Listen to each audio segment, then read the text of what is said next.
मित्रों, आपका फेस नहीं आ रहा। आज मुझे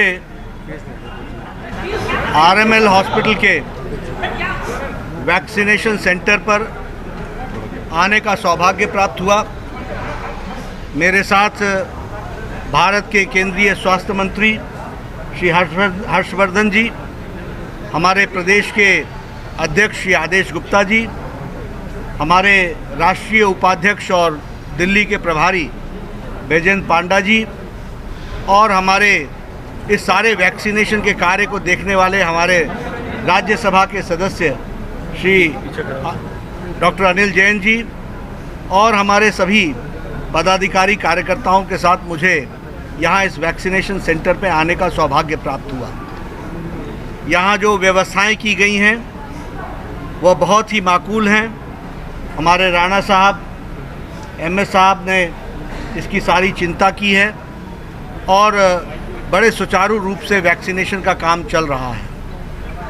हमारे भारतीय जनता पार्टी के कार्यकर्ता भी बूथ बूथ पर मोदी जी का संदेश कि वैक्सीनेशन किया जाए और कोई भी वैक्सीनेशन से बचे नहीं, सब कोई वैक्सीनेशन कराएं, इस संदेश को लेकर के हर बूथ पर अपने भारतीय जनता पार्टी का काउंटर लगा है और वह आने वाले लोगों को सुविधा प्रदान कर रहे हैं ताकि उनको कोई भी दिक्कत वैक्सीनेशन में ना आए और दूसरे डोज के लिए उनको याद भी दिला रहे हैं ताकि वो वैक्सीनेशन के लिए उसका उपयोग कर सके और उस दिन को का सदुपयोग कर सके और वैक्सीनेटेड हो जाए। मित्रों, ये बहुत बड़ा अभियान है और हमें ध्यान में रखना चाहिए कि this is the world's largest vaccination programme and it is the world's fastest vaccination programme. ये दोनों बातें हमको ध्यान में रखनी चाहिए। We are the largest and we are the fastest and if this is the fastest the path which we have taken, we are taking it that path. उसी रास्ते को हम लेकर के चले। मित्रों, वैक्सीन पर बहुत राजनीति हुई है। आज के दिन मैं उन राजनीतिक विषयों पर चर्चा नहीं करना चाहता हूं। पहले कहा गया कि वैक्सीन लगाने की में हेजिटेंसी होगी, तीसरा मेडिकल ट्रायल पूरा नहीं हुआ है। कई नेताओं ने तो कह दिया कि we should not be treated as guinea pigs. किसी ने कहा वी आर नॉट रैट्स। इस तरीके की शब्दावली बोल करके भारत के इस महाअभियान को, इस पर रुकावट लगाने का काम उन लोगों ने किया है और हम जानते हैं कि विपक्ष का काम अटकाना, भटकाना, लटकाना यही रहा है। लेकिन उसके बावजूद भी भारत की 130 करोड़ की जनता प्रधानमंत्री मोदी जी के आह्वान पर सब लोग वैक्सीनेशन के लिए आगे बढ़े हैं। और मैं उन नेताओं से भी पूछना चाहता हूं जिन लोगों ने अपने आप को गिनी पिग्स कहा, वो आप आज वैक्सीनेशन करा रहे हैं तो उनका मन बदला, आत्मा बदली, दिल बदला, क्या बदला? मित्रों, ऐसे पवित्र काम में भी राजनीति करने में इन लोगों ने कोई कसर नहीं छोड़ी है। लेकिन आपको जान करके खुशी होगी, यहाँ स्वास्थ्य मंत्री हर्षवर्धन जी हैं, मैं पूर्व स्वास्थ्य मंत्री हूँ। किसी भी दवाई को पूरे फुल स्विंग में प्रोडक्शन में आने में 8 से 9 महीने लगते हैं और प्रधानमंत्री मोदी जी ने 9 महीने में वैक्सीनेशन को एक नहीं 2 इंडिजिनस वैक्सीन दी है। और दुनिया में जो टॉप 10 देश हैं जिन्होंने ट्राई किया, उसमें से 7 देशों में भारत आता है जिसने अपनी वैक्सीन प्रोड्यूस की है। उसको हमको समझना चाहिए। और मैं तो स्वास्थ्य मंत्री रहा हूँ, हर्षवर्धन जी अभी स्वास्थ्य मंत्री हैं। पूछिए, 20 साल लग गए स्मॉल पॉक्स और चिकन पॉक्स का दवाई आते आते इसी भारत में। पूछिए, पल्स पोलियो को इरेडिकेट करने का काम हर्षवर्धन जी ने किया था। ये पल्स पोलियो भी चल रहा था, भारत सरकार भी चल रही थी। ये हाल चाल था उस समय के विपक्ष, उस समय के कांग्रेस के सरकार का। और आज 9 महीने के अंदर एक नहीं 2 वैक्सीन, और भारत आज वैक्सीन लगाने वाला भी, बनाने वाला भी और दुनिया को देने वाला पैदा हुआ है, बना है। इसको भी हमको समझना चाहिए। मित्रों, अगर मैं आपसे बताऊंगा जो रोड मैप है, पहले कोविशील्ड आया, कोवैक्सीन आई, स्पुतनिक आया और ये सब लोगों के लिए लाइसेंसेस, कंपल्सरी लाइसेंसेस को दिया गया ताकि ज़्यादा से ज़्यादा कंपनियां बना सकें। आज बड़ी मात्रा में कंपनीज, 12 कंपनी आगे चल कर के 17 कंपनीज इस वैक्सीन को बनाएंगी और इसका रोड मैप इसी तरीके से बनाया गया है। मई महीने में जो रोड मैप है, जो एक्सपेक्टेड है, वो आपके सामने मैं शेयर कर रहा हूँ। मई महीने में 8 crore vaccine per month production हो जाएगी। जून महीने में 10 करोड़ प्रोडक्शन हो जाएगा। जुलाई महीने में 17 करोड़ पर मंथ प्रोडक्शन हो जाएगा। अगस्त महीने में 19 करोड़ प्रोडक्शन हो जाएगा। सितंबर महीने में 42 करोड़ पर मंथ डोजेज होंगी और नवंबर महीने में 56 करोड़ डोजेज बनेंगी और दिसंबर महीने में 59 करोड़ पर मंथ डोजेज बनेंगी। इसको टोटल कर दिया जाए तो 257 crore doses by December Bharat के पास होगा और इसलिए डबल डोज लगाने के लिए भारत पूरे स्विंग में तैयार है। इस बात को हमको समझना चाहिए। लेकिन कुछ लोग थे, पहले बोलने लगे वैक्सीन नहीं है, वैक्सीन नहीं है, वैक्सीन नहीं है। फिर बोलने लगे हमें दो, हमें दो, हम परचेज करेंगे। फिर कहने लगे कि आप ही पकड़ो, आप ही पकड़ो, आप ही पकड़ो। ये क्या कर रहे थे? कभी कहा लॉकडाउन क्यों लगाया, फिर कहा लॉकडाउन क्यों उठाया।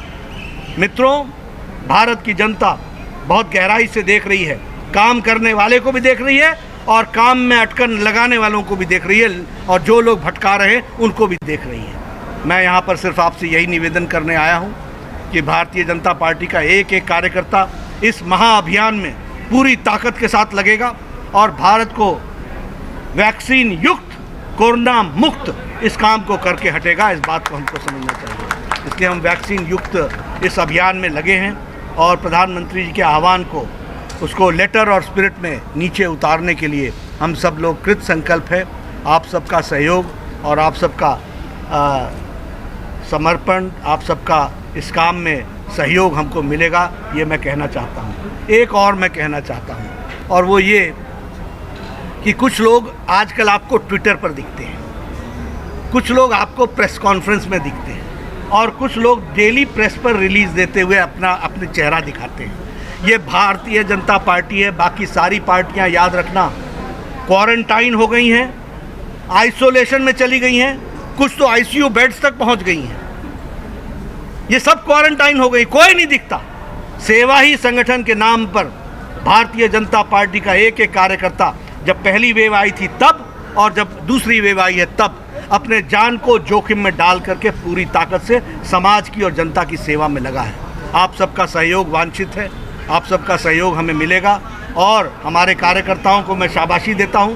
मैं corona warriors, frontline workers, doctors, जिन लोगों ने दिन रात पूरी मेहनत लगाई, डॉक्टर राणा की टीम को मैं बधाई देता हूं। मुझे मालूम है कोरोना के संक्रमण के दौरान मैंने देर रात में फ़ोन किया, जब भी फ़ोन किया रिस्पांस मिला।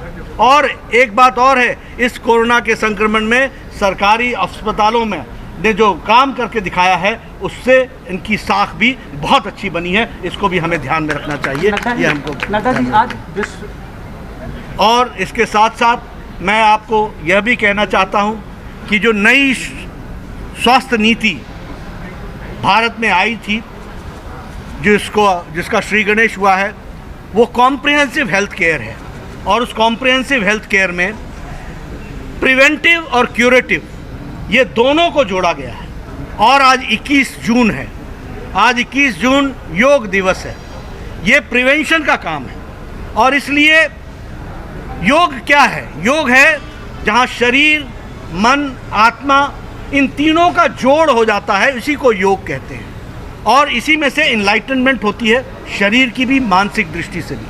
हम लोगों ने all India institute of medical sciences में centre for indigenous studies, centre for Indian medicine, इसकी शुरुआत की है और उसमें प्रिवेंटिव एंड क्यूरेटिव दोनों पर काम चल रहा है और इसमें आयुष के साथ जुड़ करके काम किया जा रहा है। आपको जान करके खुशी होगी कि अभी जो नए all India institute of medical sciences बन रहे हैं, ये सारे all India institute of medical sciences में एक आयुष ब्लॉक है और सेंटर फॉर इंटीग्रेटेड मेडिसिन, यानी इंटीग्रेट कैसे किया जा सकता है विभिन्न मेडिसिन को, उसकी कोशिश चल रही है। इसलिए हम लोगों को ये ध्यान में रखना चाहिए कि हम एक दूसरे के अलग नहीं हैं। We can not work in silos, we have to work in totality. इसलिए हम सब लोग पूरक हैं एक दूसरे के और उस पूरक की भावना को आज योग दिवस पूरा करता है, जहाँ योग प्रिवेंशन लाता है, कोरोना से अटैक होता है, दवाई दी जाती है, सेवा की जाती है, हमारे एलोपैथिक डॉक्टर्स उस पर काम करते हैं।